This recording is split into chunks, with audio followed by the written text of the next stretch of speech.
Welcome back everyone, I'm the Architectural Insider and today we're going to go over a quick video to show you how to create this kind of collage, which is like a historical analysis.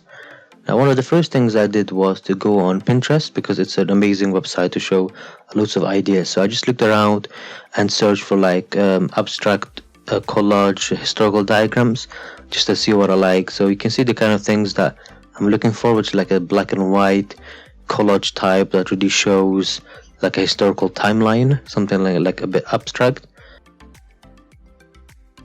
Now after I found the right image that I wanted, I made sure I kept an eye on it and analyzed it to see how it would work and how it's done and how it's overlaid. Now one of the most important things is doing your research for this abstract diagram. So you can't just throw around all different kinds of images.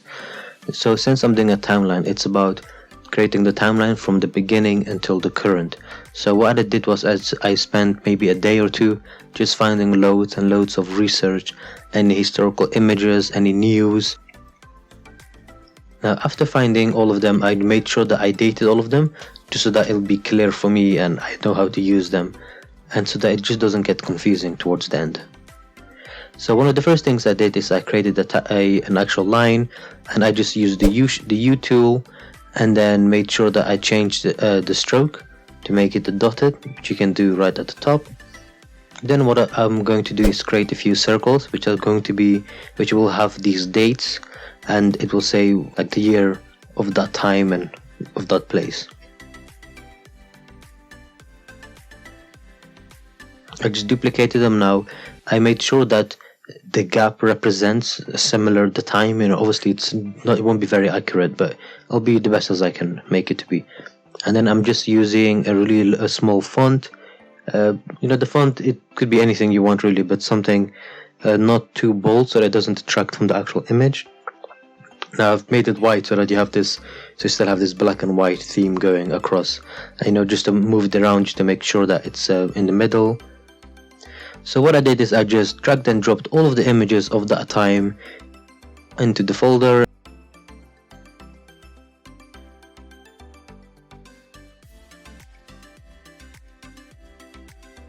Now after I moved them in, not all images were black and white.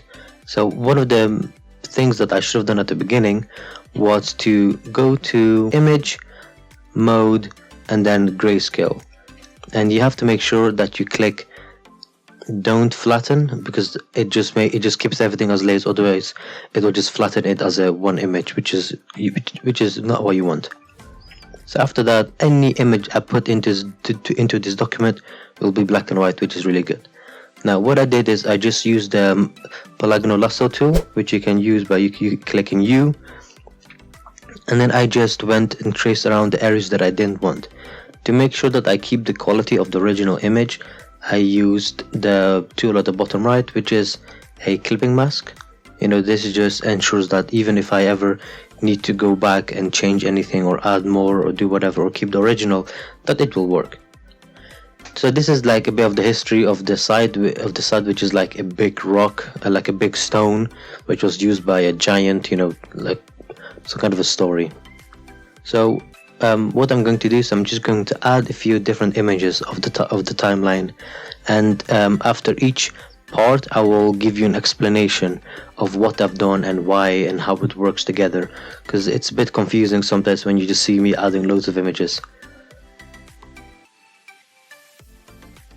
So all I'm doing here, just using the polygonal lasso tool and creating these kind of viewports and different perspectives and different angles, and trying my best to make everything seem similar.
So this is the first section of the first 2 until 3, and like the first 2 timelines done, which is 1861 and 1900.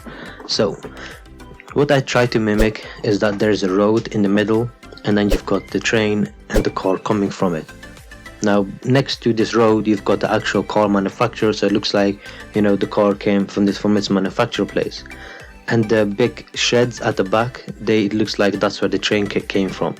So you have this road in the center, which is like a 1 point perspective point, which is where these vehicles and this train comes from. So you've got these long images that stick out as an angle, so to make it look like it's in a proper perspective. Otherwise it just would be really confusing and unpleasant to look at. And at the background, so it's really important that you use a lot of foreground and background and things overlapping. So you can see how the car front wheels are just off where the timeline is, and this kind of a abstract overlaying makes it interesting. So there is no square box where this can't overlap this. So I've added these stones at the back just to give a background and contrast from the train, and then we'll just continue to the rest. And then again I just added loads of the images, and then I clip masked everything, moved everything around to make sure that it fits how it's supposed to on the right timeline.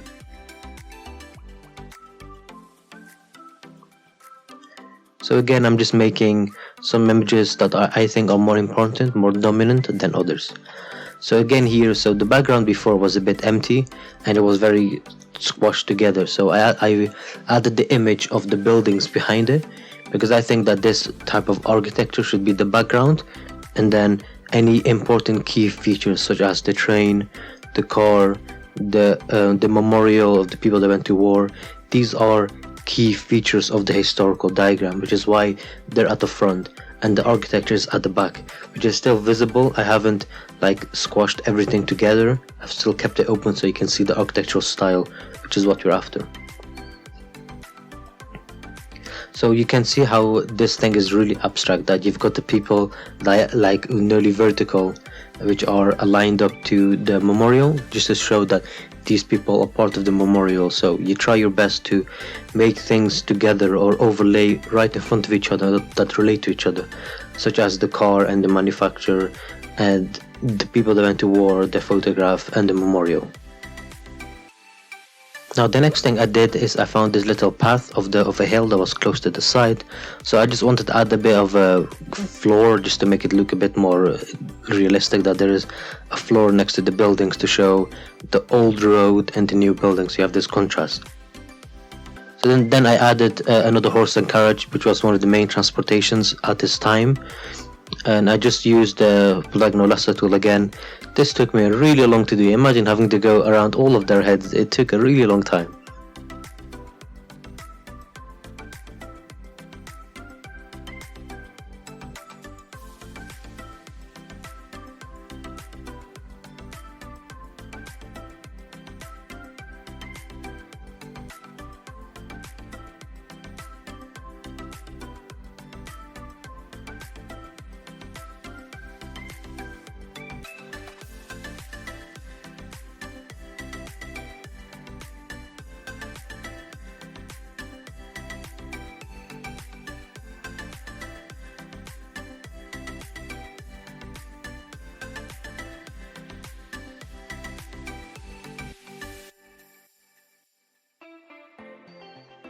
And I then found this image of these few kids, which was around the same, like in the same area, which I found would be pretty cool, just to show the sense of fashion, the sense of clothing for the children at that time. So I just thought it'd be interesting to add that on the actual image.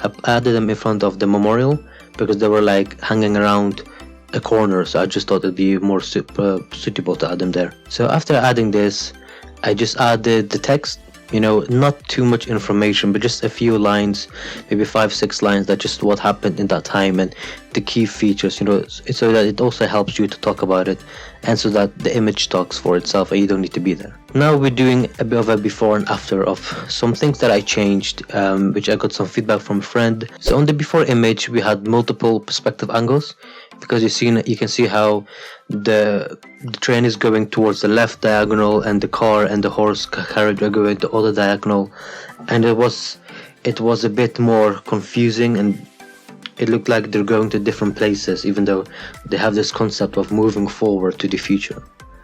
So on the after image you can see how everything is on one perspective angle, and you can see these lines that I've drawn, how these angles follow one angle and one position and one space. This just makes it a bit more easier to look at and a bit more realistic, rather than them going to different angles. You can still do it in multiple perspective angles, but personally I just found this was a bit more appropriate. And then here is the final image.